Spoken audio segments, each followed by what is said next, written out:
मैं आज जद पे हूं तो इतना खुशगुमान न हो, चिराग सबके बुझेंगे हवा किसी की नहीं। हम डरे नहीं हैं, हम सिर्फ सरकार से अपील कर रहे हैं कि हमें अपना समझिए, हम आपके अपने हैं, इस देश के नागरिक हैं और आप ताकत में हैं। संख्या बल के आधार पर बिल हो सकता है आप पास करा ले, लेकिन आपको यह बात समझनी पड़ेगी कि हम तो वो तारीख हैं, जहनों में रहना है जिसे, कागजी पुर्जे नहीं जो फाड़ डाले जाएंगे। जिस जमीन पर मैं खड़ा हूं ये मेरी पहचान है। आप आंधी हैं तो क्या मुझको उड़ा ले जाएंगे?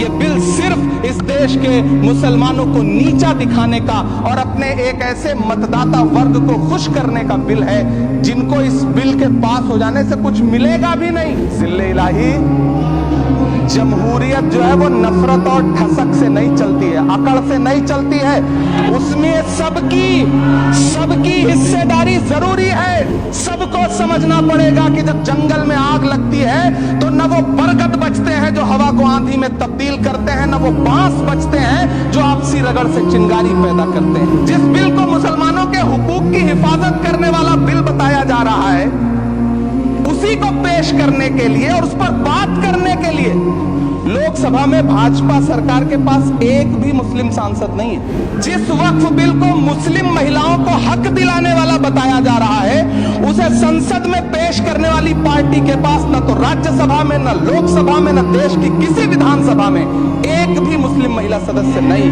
बस आप कह रहे हैं ये बिल उम्मीद की नई किरण है। नहीं साहब, इसे भले किरण जी लेके आए हैं, लेकिन ये उम्मीद की नहीं बल्कि नाउम्मीदी की किरण है। कल किरण रिजिजू जी कह रहे थे कि रेलवे की जमीनें देश की जमीनें हैं, डिफेंस की जमीनें देश की जमीनें हैं। हाँ मंत्री जी हैं, बिल्कुल हैं। तो हम भी तो इसी देश के नागरिक हैं, हम भी तो इसी देश के बेटे हैं, तो वक्फ की जमीनें भी तो इसी देश की जमीनें हैं। उनको पराया क्यों बोलते हैं आप? और मंत्री जी, मैं इस सदन में अलग ऐलान ये कहता हूं कि जब भी इस देश की जमीन को लहू की जरूरत होगी, आपसे 2 कदम आगे इमरान खड़ा मिलेगा। ये मैं आपसे यकीन दिलाते हुए कह रहा हूं। मैं सरकार से कहना चाहता हूं, हमसे हमारी इबादत गाहें तो मत छीनिए ना, हमारे घरों पे बुलडोजर तो मत चलाइए ना, हमारी कब्रों में तो हमें सुकून से सोने दीजिए ना।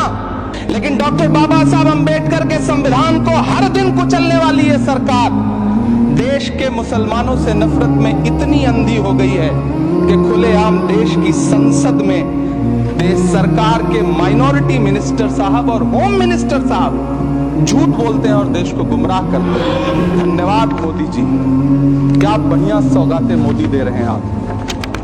पहले हमें गुजराते मोदी दिया, आप सौगातें मोदी दे रहे हैं।